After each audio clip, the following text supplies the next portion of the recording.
Vamos, como falamos pela manhã, é uma perícope só, né?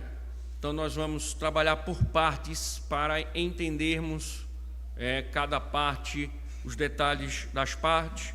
Hoje nós vamos então pegar essa primeira parte. Nós não vamos trabalhar tudo que tem aqui em detalhes, porque existe um foco da narrativa, mas os outros detalhes eles serão automaticamente sendo expostos nas outras narrativas, né, quando elas vão se desenrolando. Então nós faremos a exposição do verso 1 ao verso número 13, e daqui a 15 dias nós retornamos com a segunda parte e a terceira parte, melhor dizendo, só a segunda parte, e daremos continuidade no mês de dezembro, se o Senhor assim permitir. Então, nossa exposição será Êxodo, capítulo 12, verso número 1 ao 13. Vamos ler somente o verso número 1 e o verso número 2, e leremos no decorrer da exposição. O Senhor disse a Moisés e a Arão na terra do Egito: este mês será para vocês o principal dos meses, será o primeiro mês do ano. Oremos. Ó Senhor bendito, nos achegamos a Ti, Senhor, mais uma vez, clamando que as Tuas misericórdias se estendam e que o Senhor possa nos iluminar, ó Deus, segundo a Tua vontade. E também, ó Deus, esclarecer as santas instruções em nossos corações, para que sejamos edificados, Senhor, em decorrência da ouvida da Tua voz. Que Teu povo, Senhor, possa de fato ser abençoado com esta voz tão maravilhosa, tão poderosa, que o Senhor tem, que é a única capaz de romper nossa incredulidade, de denunciar o nosso pecado e de tratar, ó Deus, as nossas almas. E que assim seja, Senhor, para a glória do Teu santo nome. Amém. Poder sentar, irmãos.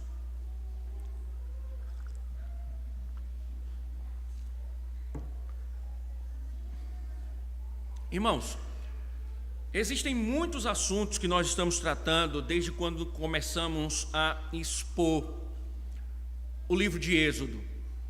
Nós estamos vendo como o Senhor tem deixado claro, através das narrativas, pressupostos importantes, princípios importantes a respeito de sua pessoa, a respeito de sua obra, a respeito da sua salvação.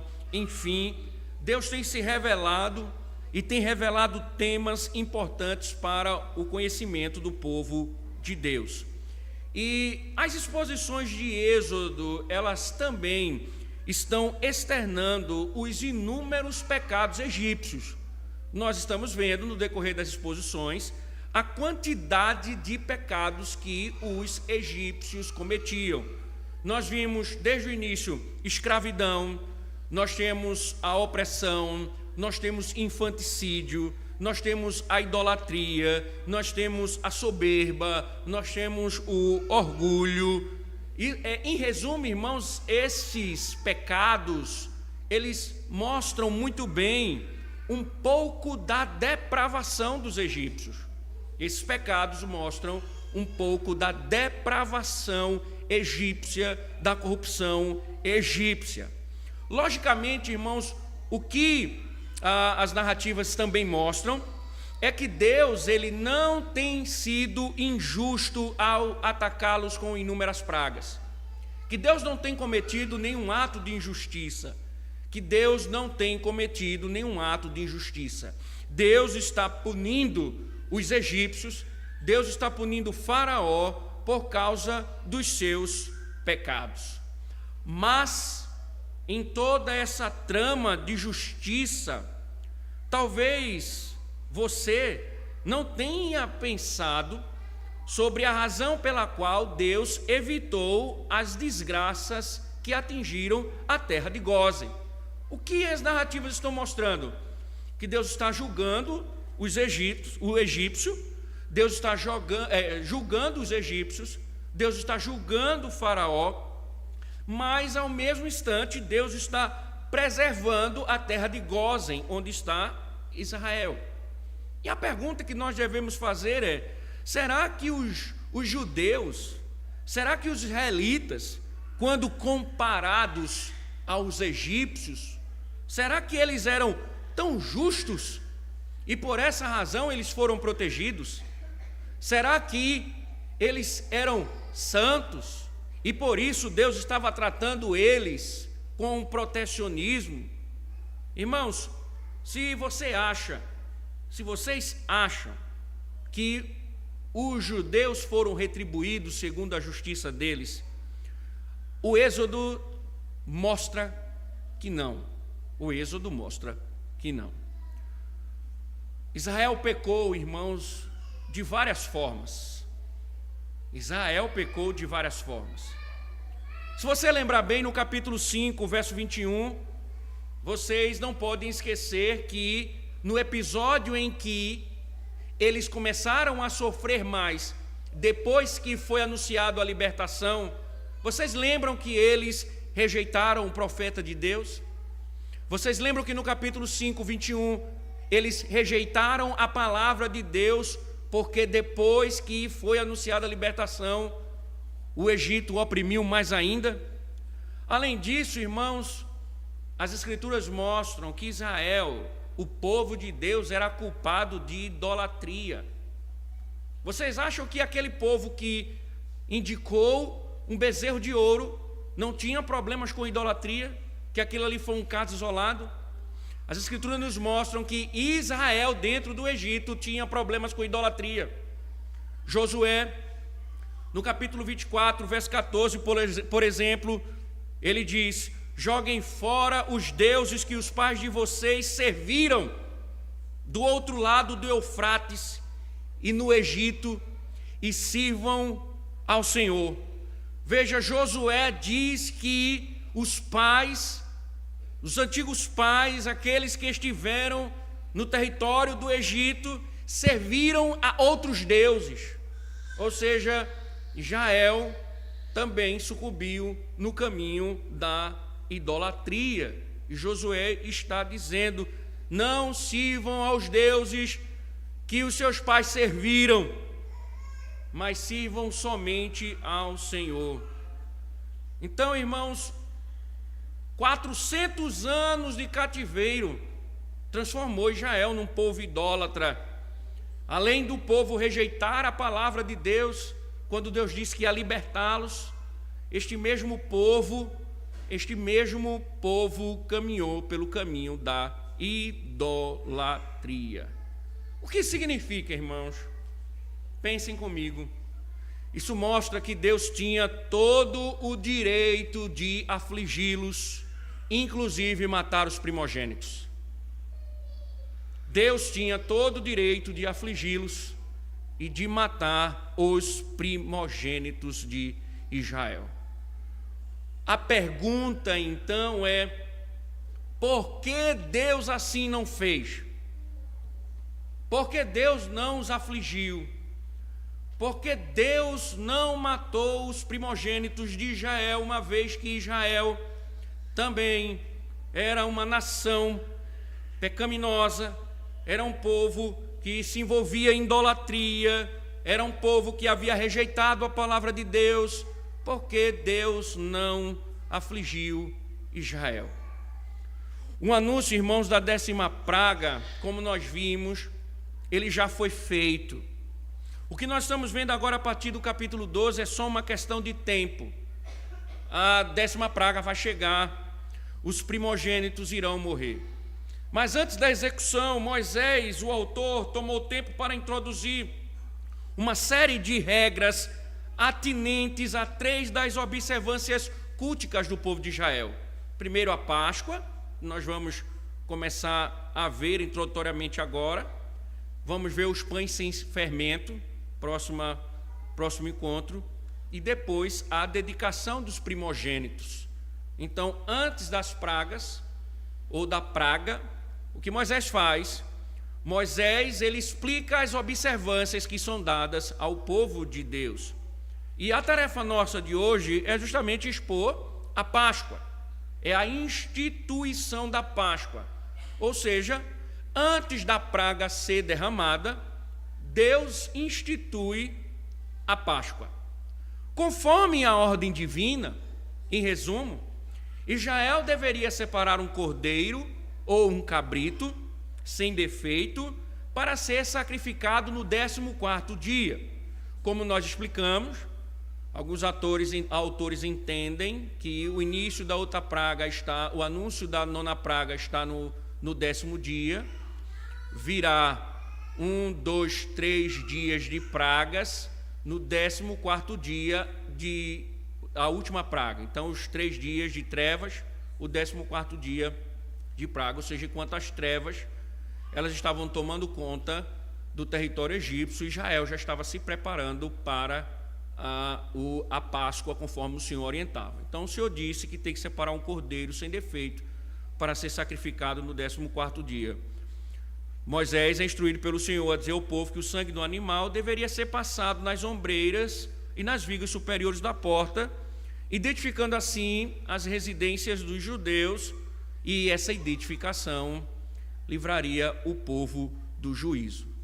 Ou seja, Moisés está falando com o povo que a marca do sangue nas portas livraria o povo do juízo. Então, o que nós temos aqui introdutoriamente na instituição da Páscoa o texto de hoje, ele está nos mostrando o livramento do povo de Deus, para nos ensinar uma coisa muito importante, uma verdade fundamental. Se Israel era tão pecador assim, Israel foi salvo pela graça, e nós também. É o que nós vamos ver agora. Então, lembre, não surpreende o fato de Deus tratar o Egito com pragas. A surpresa na narrativa você tem que entender, é como Deus tratou o seu povo.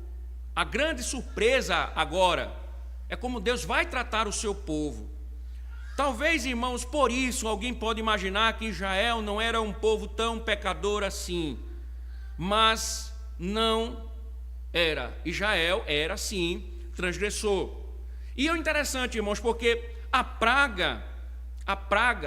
morte dos primogênitos, ela está sendo identificada como aquela que vai percorrer todo o território egípcio. Isto é, irmãos, o que o texto está querendo dizer é que essa sentença de morte, ela vai adentrar não só na terra do Egito, mas na própria terra de Gósen. O que o Senhor está dizendo é que esse anjo não vai ter limites, ou ele não vai agir dentro dos limites, ele vai percorrer toda a terra do Egito e inclusive entrará na terra de Gósen. Isto é, irmãos, Israel também estava sentenciado a receber essa visita do Senhor. Israel também estava sentenciado, o povo de Deus também estava sentenciado a receber essa aparição do Senhor, essa manifestação do Senhor em juízo. E lógico, irmãos, porque o povo pecador merecia morrer. Isso fica claro, irmãos, porque cada casa recebe a visita do anjo da morte.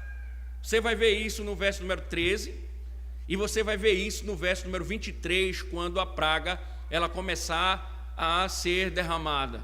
Ou seja, eles foram visitados pelo anjo da morte. Se a notícia então choca, o fato deles serem visitados, mais impressionante ainda é a narrativa. Por quê? Porque Deus, ele estabelece um meio de livrá-los. Se Deus iria lá, Deus está estabelecendo um meio de livrá-los. Isto é, irmãos, na condição que Israel vivia, na condição pecaminosa do povo de Deus, essa seria a única maneira, a maneira que Deus estava estabelecendo. Só existiria uma maneira deles se livrarem da visita da morte. E o Senhor dá instruções sobre isso. Então, irmãos, eles rejeitaram a palavra de Deus, eles foram idólatras, então eles mereciam receber a visita do Senhor. Mas, assim como falamos pela manhã, irmãos, precisamos lembrar de uma coisa: eu não preciso pecar para saber que sou pecador. Eu peco porque sou pecador. Eu não sou pecador porque peco. Eu peco porque eu sou pecador. Antes de qualquer coisa, Israel não era melhor do que o Egito. Eles rejeitaram a palavra de Deus, eles foram idólatras, mas antes de qualquer coisa, assim como os egípcios, eles eram pecadores por natureza. Eles também carregavam a culpa de Adão. Romanos, quando Paulo vai tratar sobre esse assunto, Paulo deixa claro no capítulo 3, verso 23, todos pecaram e carecem da glória de Deus. Não existe ser humano que não estivesse em Adão. Então todos nasceram com esta praga pecaminosa. Por isso, irmãos, eles não poderiam ousar pensar que eles eram melhores do que o Egito. Porque Paulo diz, todos, tanto judeus como gregos, e aí, acrescentando, egípcios, estão debaixo do pecado. E a penalidade apropriada é, Romanos 6, 23, o salário do pecado é a morte. Então, irmãos, a sentença de morte não era nenhuma injustiça. Deus tinha todo o direito de matar não só os primogênitos, mas de matar todo o seu povo em consequência do pecado, em consequência da corrupção deles. A morte, então, não seria uma injustiça de Deus diante não só dos pecados, mas diante da natureza corrompida, tanto de judeus como de egípcios. Como falamos pela manhã, irmãos, endossando, os homens precisam encarar essa realidade. Por causa do pecado, a morte é a única certeza que nós temos. E a morte, irmãos, atesta, mostra, prova que o homem é pecador. A morte é uma denúncia. A morte dá uma certeza. O homem é um rebelde contra Deus. E mesmo que ele declare guerra à sua consciência, buscando melhorias, buscando melhorar a autoimagem, transformando o pecado em desvio de conduta, a morte sempre diz o contrário. Todos são pecadores e carecem de livramento. O anúncio da morte denuncia que os homens são pecadores e carecem de livramento. Por isso, irmãos, diante da gravidade, da pecaminosidade na natureza do homem, a morte não negocia. Ela mata, porque ela é o salário dos pecadores. Ela não é democrática, ela simplesmente abate os homens, porque ela é o salário dos pecadores. Isso aqui é importante, irmãos, essa ênfase de que os egípcios eram pecadores, indignos da graça de Deus por causa dos pecados em sua natureza, por causa dos pecados que estavam cometendo. Israel era indigno porque era pecador por natureza, mas também rejeitou a palavra de Deus, desobedeceu a Deus, não submeteu à palavra do Senhor, rejeitou a palavra do Senhor e caminhou pelo caminho da idolatria. Então, irmãos, tanto os egípcios como os israelitas eram dignos da morte. Isso nos faz pensar, irmãos, e deve nos fazer pensar sobre nós. Porque nós temos uma tendência, por exemplo, nós veremos quando nos encontrarmos no Clube do Livro das Mulheres, sobre um tema importante que eu tenho interesse de adentrar nele, que é o orgulho. O que é o orgulho? É alguém pensar errado a respeito de si mesmo. é alguém chegar a uma conclusão equivocada a respeito dele mesmo. E com essa conclusão equivocada, ele acaba se exaltando. Então, por vezes, irmãos, podemos correr o risco de olhar para os egípcios, olhar para os ímpios e dizer assim: nós somos melhores do que eles. Nós somos melhores. Nós estamos acima deles. E por vezes, irmãos, nós não entendemos os princípios do Evangelho quando se trata do assunto da graça. Porque se nós entendermos a graça, nós não abortaríamos nada semelhante quando nos deparássemos com os pecados dos outros, ao ponto de nos elevarmos diante deles. Mas, irmãos, aqui também nos chama a atenção para o fato, porque nós estamos vivendo um dia, ou dias, em que a guerra está sendo travada contra a consciência. Aconselho a vocês, por exemplo, a lerem o livro de John MacArthur, Sociedade Sem Pecado.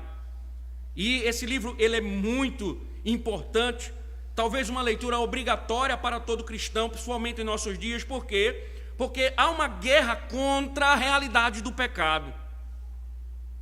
Há uma guerra contra a verdade bíblica de que nós somos corruptos. Há uma guerra contra a verdade de Deus que nós somos pecadores. Há uma guerra que se levanta todos os dias para tirar de nossas vidas a realidade do pecado. Então, no mundo, por exemplo, com a atividade coaching, o que eles aprendem? Aprendem que os homens são bons, que eles podem fazer coisas boas, que eles não podem ser tão maus assim, que eles fazem o bem, porque faz uma coisa ou outra, eles entendem que eles adentrarão no reino dos céus, mas isso tem infectado a igreja também, porque os crentes eles estão amenizando a realidade do pecado. Quinta-feira os homens apanharam, e uma das palavras de Stuart Scott fala de alguns enganos que afetam os homens, mas também são presentes entre as mulheres. Não foi nada sério o meu pecado, pastor. Foi apenas um errinho. Foi apenas um equívoco. Foi um probleminha só. Ah, pastor, veja, eu não estava pecaminosamente irado. Eu estava apenas estressado, frustrado ou pressionado, mas não foi tão pecado assim. E aí já falamos aqui, voltamos a repetir. Nós começamos a esvaziar as nossas mentes dos conceitos bíblicos e começamos a tratar o pecado de diversas formas, mas não como pecado, como transgressão da lei de Deus, e por isso nós pensamos que não somos tão maus assim. Porque nós começamos a mudar os termos, nós chegamos à conclusão que nós não somos tão maus assim. Por que eu sou um adúltero? Se eu cuido da minha família, se eu crio os meus filhos, por que eu sou tão mau assim? E aí nós começamos a perder de vista que nós não prestamos. E aí o Jerry Bridges, ele diz, abre aspas, vemos então que o conceito integral de pecado praticamente sumiu da sociedade em geral e tem sido abrandado em muitas igrejas para não ferir a consciência moderna. Na verdade, as palavras severas que a Bíblia usa em relação ao pecado foram banidas de nosso meio. As pessoas não adulteram mais, elas têm casos. Os executivos não roubam, eles cometem fraudes. E com essa mentalidade, tanto o mundo como a igreja tem caminhado para tentar tirar a gravidade do pecado. E é com essa mentalidade, irmãos, que nós deixamos de cultuar no domingo de manhã, aí cultuamos à noite e dizemos, não, eu não sou tão mal assim. Eu não sou tão pecador assim. Não preciso me preocupar com isso. Quem disse? Isso não é tão ruim assim. Somos insubmissos aos líderes da igreja, mas Isso não significa algo tão mal. Nós negligenciamos os nossos dízimos, aí dizemos, nós não estamos roubando, foi só um período. Ou seja, irmãos, em resumo, somos pecadores de fato. Será que temos a consciência disso? Será que Israel tinha consciência disso? Vendo o Egito colapsando, vendo o Egito sofrendo com praga, e eles nada recebendo. Será que eles tinham a consciência disso? Será que nós temos a consciência de quem nós somos? Será que nós temos a devida noção de quem nós somos? Ou você acha ainda que você é a passas do arroz? Porque a Escritura diz, irmãos, que nós somos miseráveis, pecadores, e por isso você morre. Por isso você morre. A morte não é injustiça. A morte não é injustiça. A morte é uma realidade por causa da sua pecaminosidade. E outra coisa, irmãos, vamos usar a lógica que se nós não somos tão pecadores assim, por que nós precisamos de um Salvador? Se nós não somos tão maus assim como nós pensamos, por que nós precisamos de Cristo? Por que nós precisamos da graça? Se você é tão bonzinho, se você é tão boazinha, por que você depende da graça? Se os nossos pecados não são tão pecados assim, nós não precisamos da graça, meu irmão. Então deixa eu te dizer uma coisa, nós jamais reconheceremos nossa necessidade de salvação se não aceitarmos que somos tão culpados. E isso nos coloca em falta diante de Deus. Nós temos que ter a plena consciência de que nós somos corruptos, depravados, com coração enganoso, malicioso, adúltero, roubador, cobiçador, que usa o nome de Deus em vão, que profana o dia de domingo, que adora outros deuses. Então, meu irmão, não se iluda, porque Deus sabe quem você é. Não se iluda, porque Deus sabe quem você é. E Ele sabia quem era Israel. Porque nós estamos tratando o texto numa visão geral, vendo a história de um âmbito geral, mas Deus sabia quem era Israel. Deus sabia quem era o povo dele. Por isso, irmãos, a sua misericórdia ofereceu uma maneira de salvá-los. Um cordeiro tem que ser oferecido como sacrifício pelo pecado. Um cordeiro tem que ser oferecido como sacrifício pelo pecado. E aí então, irmãos, a primeira parte instrui como escolher, cuidar e matar o cordeiro. Veja aí, verso número 1 ao verso número 6 novamente. Diz assim: O Senhor disse a Moisés e a Arão na terra do Egito: Este mês será para vocês o principal dos meses, assim será o primeiro mês do ano. Falem a toda a congregação de Israel, dizendo: No dia 10 deste mês, cada um tomará para si um cordeiro, segundo a casa dos pais, um cordeiro para cada família. Mas, se a família for pequena para um cordeiro, então o chefe da família convidará o seu vizinho mais próximo, conforme o número de pessoas, conforme o que cada um puder comer. Por aí vocês calcularão quantos são necessários para o cordeiro. O cordeiro será sem defeito, macho de 1 ano, podendo também ser um cabrito. Vocês guardarão o cordeiro até o 14º dia deste mês, e todo o ajuntamento da congregação de Israel o matará no crepúsculo da tarde. Observem, irmãos, o que Moisés está instruindo: um cordeiro perfeito, puro e sem mancha, de 1 ano de idade, seria escolhido para cada casa para ser sacrificado a Deus. Se for um cordeiro grande, família pequena, chama outra família, junta e eles comem o cordeiro. Então, irmãos, nós temos que entender, lógico, aqui nós não entendemos dentro da própria narrativa, e nós precisamos fazer uma análise da teologia bíblica. Isso está expresso na lei de Deus. Por quê? Por que um animal sem defeito? Porque ele deveria ser oferecido ao Senhor, e caso fosse com defeito, não seria aceitável a Deus. Então, o que Deus exigia? Deus exigia o melhor. Da criação, Deus queria o melhor, o saudável, o melhor, o mais novo, tudo, o melhor. O melhor Deus aceitaria. Então o que Deus está mostrando aqui é um princípio. Eu quero o melhor, o melhor.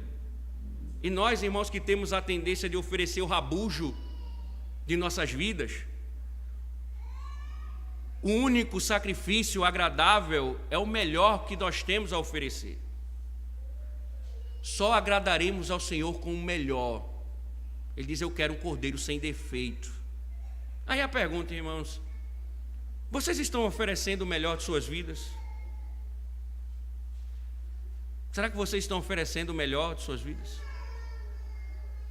Será? Será que vocês estão oferecendo o melhor de suas vidas? Não se engane, meu irmão. Não se engana os céus com sacrifícios alejados. Não se engana os céus com presentes aleijados. Porque Deus quer um cordeiro sem defeito. Sacrifícios defeituosos, quando queimados, só fazem fumaça aos olhos de Deus.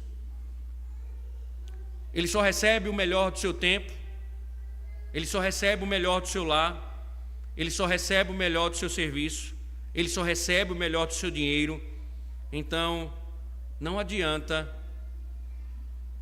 enganar a Deus, que Ele sabe se você tem oferecido aquilo que é rabujo, aquilo que está com defeito. Mas lembre-se, Ele só aceita perfeito. Mas volto a perguntar: você tem oferecido o melhor para Deus? Você pode dizer que esse é o seu melhor que você tem oferecido ao Senhor?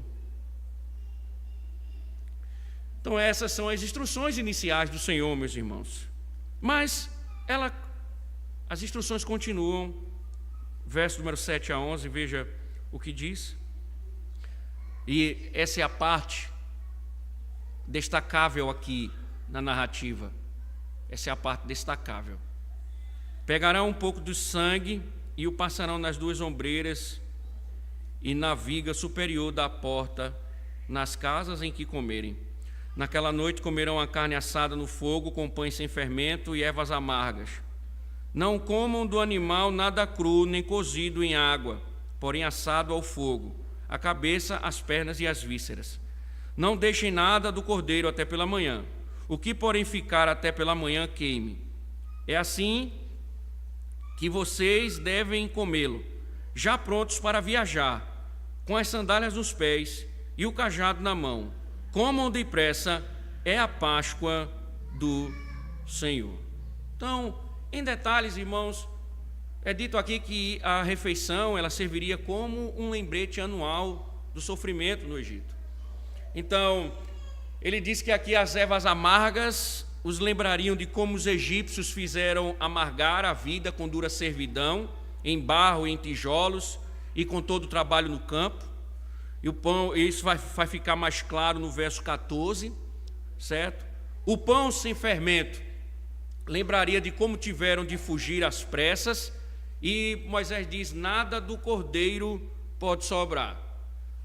Há riquezas de detalhes aqui que serão devidamente expostas em detalhes nas outras narrativas, o que serão enfatizadas.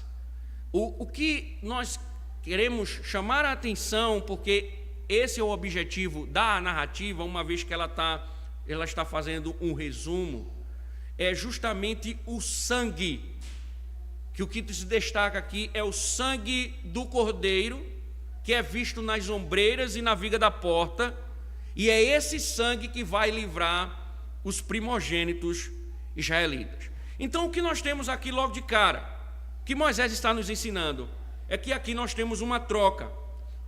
O cordeiro vai ser morto no lugar da vida do primogênito. Um cordeiro terá que ser morto para preservar a vida do primogênito ou dos primogênitos dos filhos de Israel. Irmãos, algo novo aqui? Não. Por quê?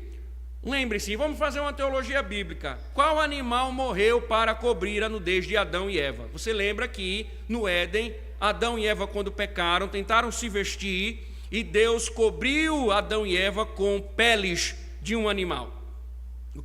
Que animal Deus matou? Agora avancemos. O que Deus exigiu nos dias de Caim e Abel?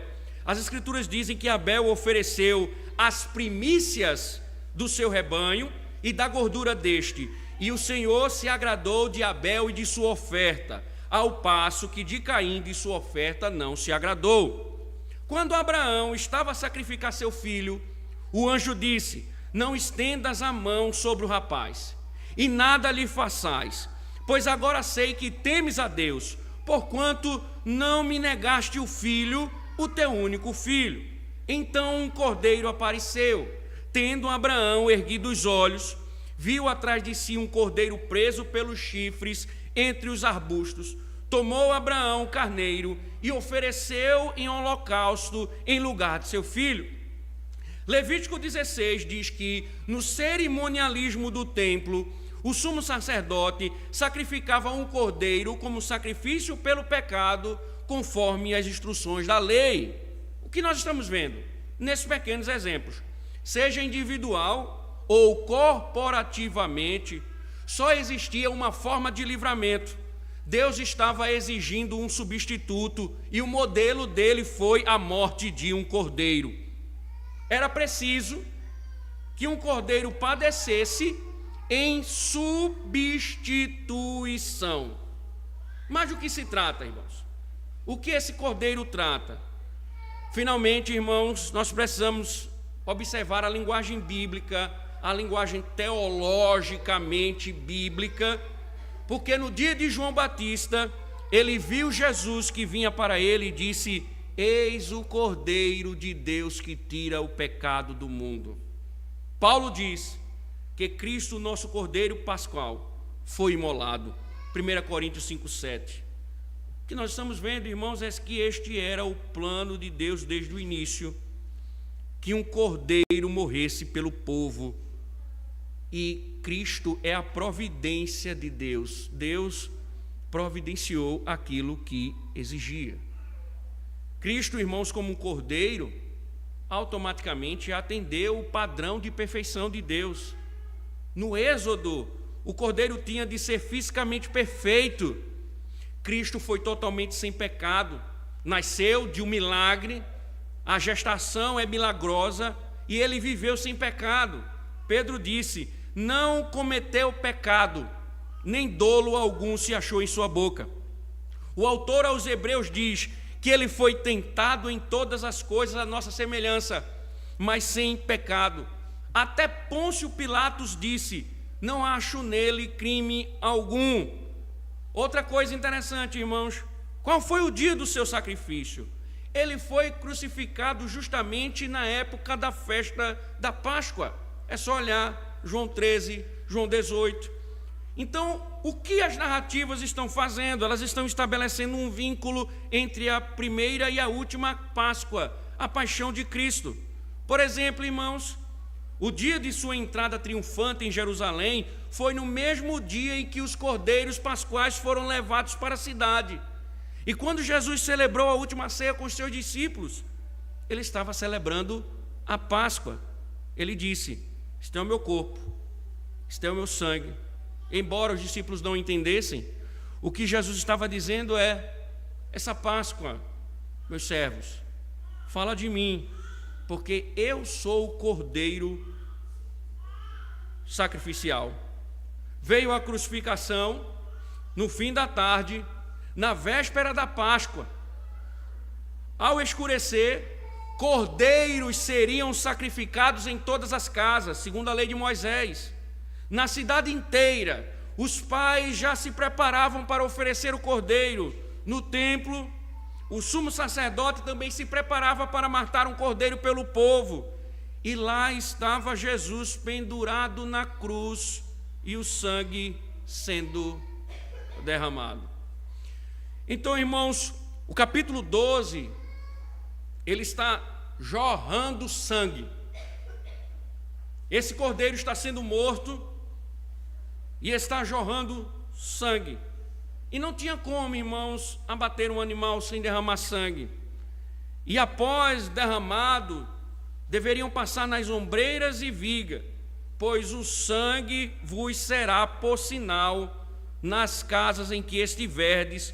Quando eu vi o sangue, passarei por vós. Veja o verso número 12 e o verso número 13. Veja, porque naquela noite passarei pela terra do Egito e matarei na terra do Egito todos os primogênitos, tanto das pessoas como dos animais, e executarei juízo sobre todos os deuses do Egito. Eu sou o Senhor.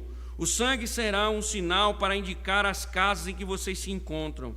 Quando eu vir o sangue, passarei por vocês, e não haverá entre vocês praga destruidora, quando eu ferir a terra do Egito. E aí, irmãos, por que esse destaque, o sangue era tão importante? Porque a narrativa quer mostrar que ele representava o ato de tomar uma vida. Quando o sangue era derramado, ele anunciava que ali teve um substituto, que um cordeiro morreu no lugar deles. E quando Deus, Moisés está dizendo, fosse armado com praga mortal, ele olharia para cima e veria o sangue na porta, e nada lhes faria. Isto é, irmãos, o que o texto está dizendo é que o sangue do cordeiro morto era a expiação pelos pecados. Na primeira Páscoa, os israelitas se refugiaram em suas casas, esperando a vinda de Deus em juízo. Naquela noite, ele reivindicaria uma vida de cada família no Egito. Por toda a terra, diz Moisés que podia-se ouvir o choro de seus inimigos, que estavam lamentando a morte dos primogênitos, mas os filhos de Deus foram salvos pelo sangue do Cordeiro. A morte os ignorou, e a razão pela qual a morte os ignorou foi que eles se encontravam sob o sangue. O que Moisés está dizendo é que quando Deus chegava ao lar de um israelita, ele enxergava que naquela porta havia sangue. Quando olhava para ele, era como se dissesse: alguém morreu nesta casa. A penalidade foi executada. Alguém substituiu, foi o substituto. Mas, irmãos, quando nós falamos sobre essa relação com Cristo, porque todos esses sacrifícios apontavam para o definitivo. Segundo o historiador judeu Flávio Joséfo, várias centenas de milhares de cordeiros eram arrebanhados pelas ruas de Jerusalém a cada Páscoa. Mas o que a Bíblia diz é que nem todos, nem mesmo o sangue de todos esses animais conseguiu expiar o pecado. Era só um paliativo, podemos dizer assim. E em Hebreus lemos que é impossível que sangue de touros e de bodes remova pecados, porque ainda faltava o perfeito, o completo e eficaz. E por isso, irmãos, o Novo Testamento é muito claro. Quando explica o significado da crucificação, ele sempre chama a atenção para o sangue de Jesus. Fomos justificados pelo seu sangue. Nele temos a redenção pelo seu sangue, a remissão dos pecados. Jesus, para santificar o povo, pelo seu próprio sangue sofreu. Fostes resgatados pelo precioso sangue, como de cordeiro sem defeito e sem mácula. O sangue de Jesus nos purifica de todo pecado. E a razão de toda essa importância é simples: sem derramamento de sangue não há remissão. Israel foi livrado por causa do sangue do Cordeiro, que aponta para o Messias e a sua obra redentiva. O que isso importa, irmãos? Nós somos pecadores. Se você não sabe disso, saiba agora. Nós somos pecadores. Não adianta fugir. Não adianta negar a culpa. Não adianta procurar psicólogo. Eu estava vendo essa semana uma entrevista. E aí, um dos entrevistadores se dirigiu à entrevistada, permitam-me a expressão, chamando-a de vagabunda. E ela começou a xingar ele. E um dos apresentadores disse assim: calma, ele tem síndrome de Tourette, uma coisa desse tipo. E aí eu fui analisar, aí alguns dizem que essa síndrome é o cara, ele diz as coisas sem pensar.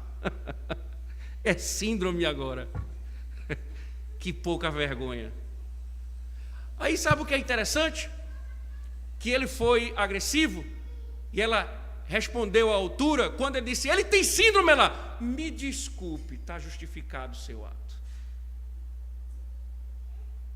Não adianta transformar pecado em síndrome. TDAH, BDAH, OLH, LGBT, seja lá o que for. Não adianta. Não adianta. Não adianta amenizar a gravidade do pecado. Não minta para a sua alma. Não minta. Você é um miserável desobediente. Você é um pecador. Seu coração deseja mal. Você quer o pecado. Você ama o pecado. Você consegue disfarçar bem com o seu botox, com a sua maquiagem, com o seu perfume, mas lá no seu coração você quer a malícia, o pecado é da sua natureza. Israel também, mas quer ser salvo, quer não temer a morte, precisas de um substituto. Precisas de alguém que morra por você. E o sinal de que temos um substituto, irmãos, é o sangue de Cristo. Quando nós olhamos para a cruz, o que nos conforta não é a ilusão que criamos a respeito do pecado, mas se temos a consciência de quem nós somos, de que nós muitas vezes amamos o pecado, amamos desobedecer a Deus, nós temos uma esperança, porque quando nós olhamos para a cruz, nós vemos que foi feito o pagamento pelo nosso pecado. E o que Deus, na verdade, vê quando olha para a cruz? Ele vê que lá ela está manchada com o sangue do seu próprio filho primogênito. Deus não tem um substituto que possa oferecer no lugar de seu filho. Seu filho é o substituto.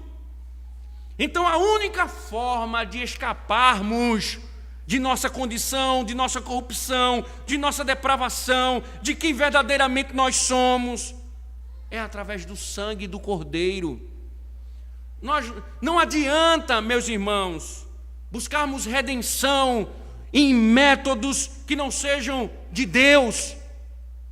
Não adianta nós tentarmos de alguma forma, pelos nossos métodos, pelos nossos caminhos, pelas nossas mandingas, tentando amenizar o pecado, para que de alguma forma sejamos salvos. Nós não encontraremos redenção fora do sangue do Cordeiro. Por isso, irmãos, digo aos romanos, digo aos católicos, a seita de Roma, a missa não salva, muito menos os santos. Será inútil para a alma de alguém buscar fazer qualquer coisa que escape dos danos do pecado, se não for pelo sangue de Cristo. Porque todos os nossos sacrifícios, meus irmãos, todas as nossas regras, todas as nossas macumbas gospel, todas as nossas intenções religiosas, elas estão impregnadas, manchadas de imperfeição. Então nós não podemos nos agarrar em nós mesmos, nós não podemos confiar em nós mesmos, nós muito menos devemos chegar à conclusão que seremos salvos porque somos melhores do que os ímpios. Nós padeceremos se assim continuarmos, porque tudo em nós está revestido de imperfeição. Mas quando Deus vê o sangue do seu Filho, Ele diz: isto me basta, minha justiça foi satisfeita. Não foi a sua mandinga, não foi o que você fez, foi o que o próprio Deus fez. E então, a morte passará por você e você estará salvo para sempre. Por isso que Jesus disse que aquele que crê em mim, ainda que esteja morto, viverá. Porque o sangue de Cristo tem poder, porque Ele é o próprio Filho de Deus. Então não existe sangue mais precioso do que este no universo. Então nada fora dele tem valor salvífico. Israel só seria salvo se tivesse a marca do sangue do Cordeiro. E diferente, irmãos, deste Cordeiro imperfeito, o Cordeiro perfeito que foi sacrificado, ele tem valor infinito. Por isso que Jesus diz, ou a Escritura diz, que Jesus entrou nos santos dos santos, e por meio do seu sangue, ele tem obtido em eterna redenção, e que ele purificará a nossa consciência de obras mortas, para servirmos ao Deus vivo.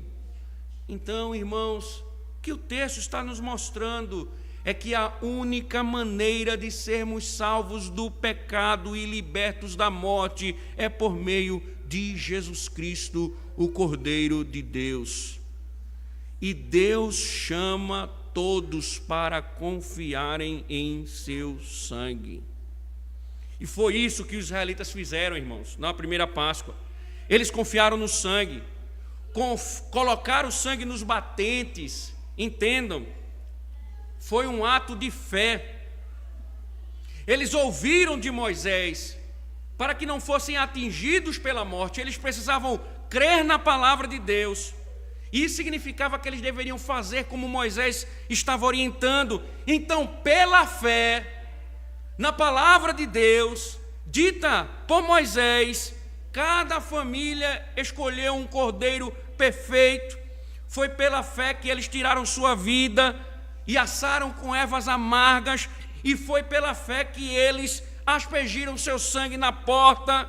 Então o sangue era uma confissão pública de fé, um sinal de que eles confiavam na eficácia expiatória do cordeiro sacrificial.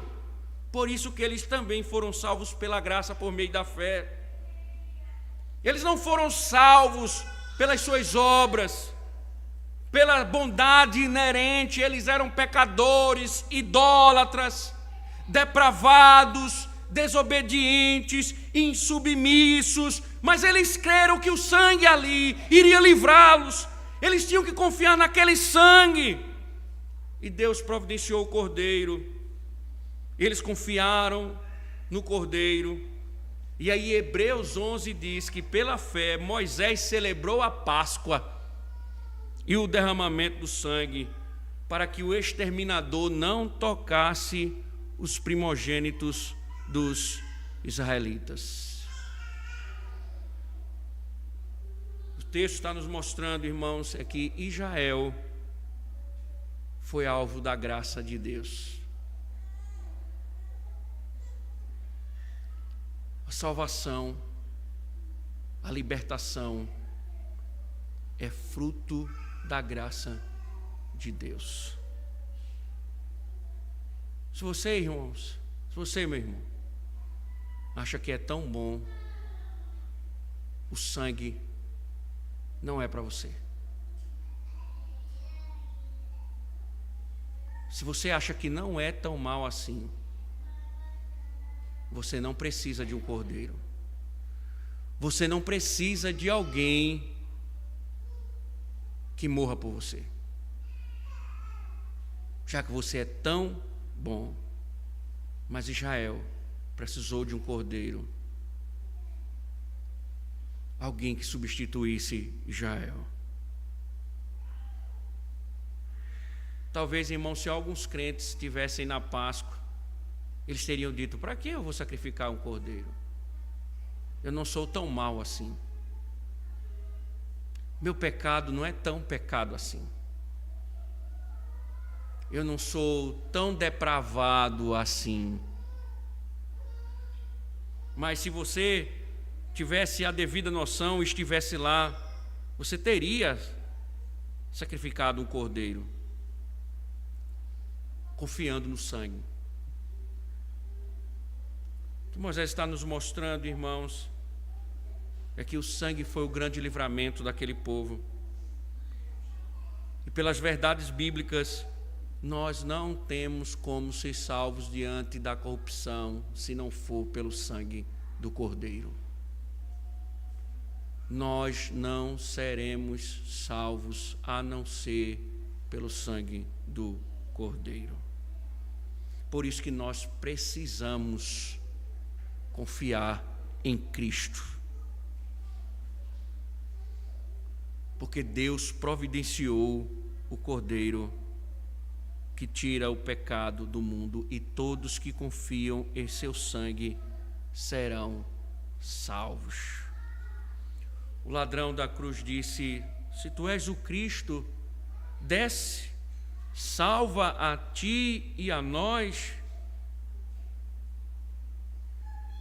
O outro disse: Senhor, lembra-te de mim quando entrares no teu reino. E o Senhor disse: hoje estarás comigo no paraíso. A única forma, irmãos, de entrarmos no paraíso, ainda que nossos pecados sejam inferiores àquele maldito ladrão, é reconhecendo o substituto. Por isso, irmãos, o que o texto está mostrando introdutoriamente é: Israel foi salvo pela graça. Alguém morreu no lugar de cada família israelita. A morte não sucumbiu o lar ou os lares israelitas, porque lá havia o sangue do Cordeiro. Finalizando, irmãos,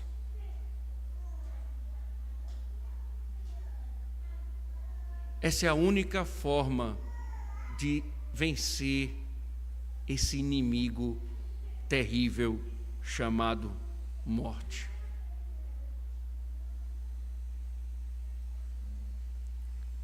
É o sangue do Cordeiro. A grande questão, irmãos, é se nós nos submeteremos, nós, de fato, estamos presos às nossas obras, ou se nós estamos confiando em Cristo. Finalizo, irmãos. Se você acha que é tão bom, melhor do que o seu irmão, se você acha que não é tão pecador assim, se você acha que não é tão transgressor assim, que você é mais obediente, que você é a melhor mãe, que você é o melhor pai, o melhor servo, o melhor filho, você está desperdiçando o sangue do Cordeiro, porque a graça é somente para aqueles depravados que precisam de graça.